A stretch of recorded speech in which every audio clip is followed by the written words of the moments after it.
Olá, amigos, nós estamos mais uma vez com o nosso programa Cenário Nacional, o programa que tem como lema informar sem deformar. E hoje temos um assunto muito importante para tratar. O nosso assunto se chama família. Conosco, o nosso convidado de hoje, o Dr. Jacó Pinheiro Goldberg, nascido em Juiz de Fora, no estado de Minas Gerais, radicado em São Paulo há mais de 50 anos, é psicólogo, advogado, assistente social, poeta, escritor de uma centena de obras, além de artigos em jornais, debates em emissoras de rádio e televisão. Dr. Jacó Pinheiro Goldberg, o senhor tem sido firme ao dizer que os casamentos atuais ainda seguem modelos tradicionais, antigos, machistas, e discute o uso da palavra traição, no sentido de desfazimento ou de reconstrução de um casamento. Defende a revolução feminista. Nós gostaríamos de saber do senhor o seguinte: qual é a sua ideia a respeito desta explanação? O que acontece é o seguinte: as últimas décadas, elas marcaram uma posição de conquista, de mercado, de função social da mulher no mercado. Então houve uma alteração nos jogos de composição do trabalho da organização familiar.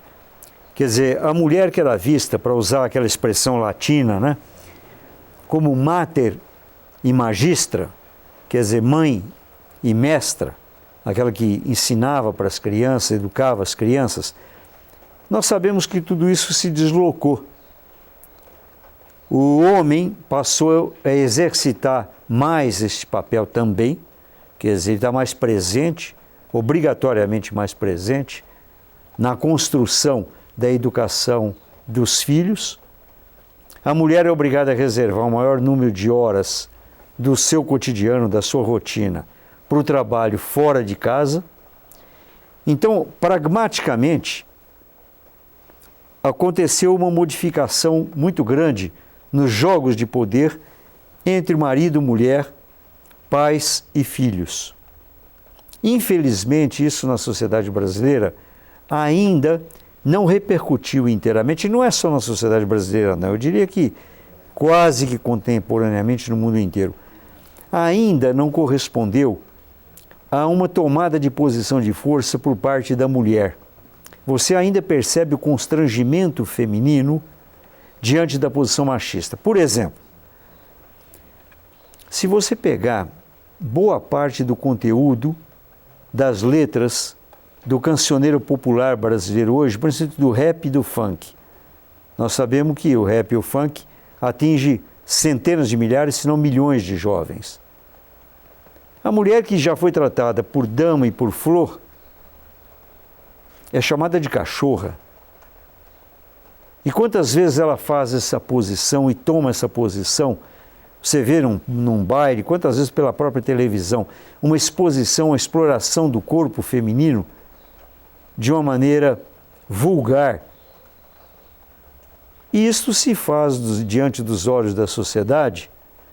Boa parte da mídia faz essa exploração sem que haja um protesto social, como ocorre já em determinadas sociedades, como, por exemplo, nos países nórdicos.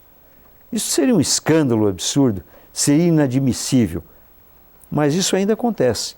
Daí o fato de que eu considero que nós precisamos caminhar no sentido de uma equivalência no jogo de respeito, de delicadeza, na interação entre o homem e a mulher dentro da família e no casamento, que precisa se renovar.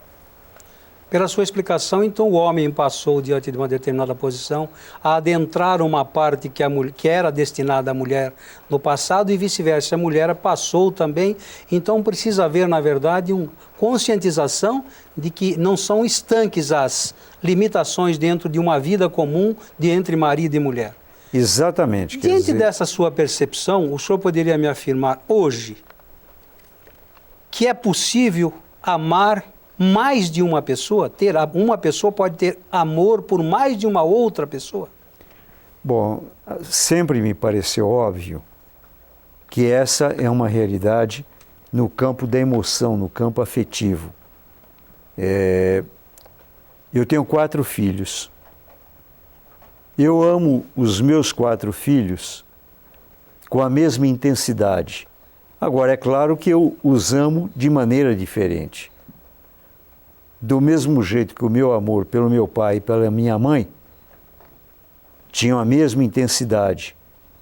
Agora, a maneira de amar é diferente. Existe uma simplificação que eu acho que é primária, que é primitiva, e que tem inclusive um caráter de posse selvagem, uma preocupação quase que neurótica, com um conceito de lealdade, de traição, que a civilização já deveria ter ultrapassado.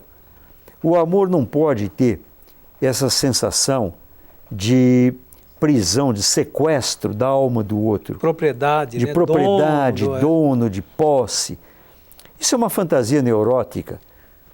Você imaginar que você pode dominar e domar o sentimento da pessoa amada é uma infantilidade, é uma ingenuidade. Você está de mão dada com a sua companheira e ela pode estar pensando em outra pessoa. E existem pessoas que têm até essa preocupação. Eu já encontrei indivíduos, por exemplo, que são capazes, diante da distração do seu parceiro, do seu companheiro, de perguntar, não, mas em quem é que você está pensando? Então esse ciúme mórbido, patológico, doentio, isso não é uma manifestação de amor. Doutor, pela sua lógica e pelo que o senhor está explicando, então é o seguinte, na pergunta se nós somos capazes de amar mais de uma pessoa, o senhor disse taxativamente podemos. E o senhor deu a explicação da família. Na realidade, o que nós estamos notando é que o pai tem amor para com os filhos com grande intensidade, como tem amor com a esposa com grande intensidade. Todavia, amores de pai para filho, todavia, amor de marido para mulher, esposo e esposa, que não quer dizer que um seja menos que o outro, nem mais que o outro, são amores. Então, podemos amar mais de uma pessoa dentro da logicidade explicada pelo senhor. Claro, é uma questão, inclusive, lá no interior de Minas, onde eu nasci, em Juiz de Fora, se existe um adágio popular que diz: o que é combinado não é caro. É evidente que depende muito do pacto. Tem pessoas que têm um pacto de lealdade. Se você tem um pacto de lealdade, aí é uma questão de decência. Você tem que obedecer ao pacto. Agora, nós sabemos que tem pessoas que não estabelecem esse contrato. Aí é uma questão binária, não é? Rapidinho, nas relações atuais, o senhor acha que existe uma certa dose de hipocrisia? Infelizmente, todas as vezes que você estabelece na relação humana um excesso de rigorismo, um excesso de rigidez, você joga o indivíduo na quase que obrigação dele desempenhar um papel performático, um papel falso. Papel do medo? Papel do medo, muito bem posto, muito bem colocado. Quer dizer, o indivíduo com medo, ele não é autêntico, não é genuíno. Com medo ninguém, aliás, até a lei acaba afastando a gente dessa possibilidade. O amedrontado não tem o poder de raciocínio lógico. Exatamente, isso mesmo. Nós gostaríamos de deixar mais uma pergunta no ar, para o senhor responder no nosso próximo segmento, e que nós ficamos assim mais ou menos já preparando a nossa receptividade pela sua resposta. Nós somos contraditórios na nossa vida do dia a dia? No próximo bloco nós voltaremos com esta resposta e o nosso convidado, Dr. Jacó Goldberg.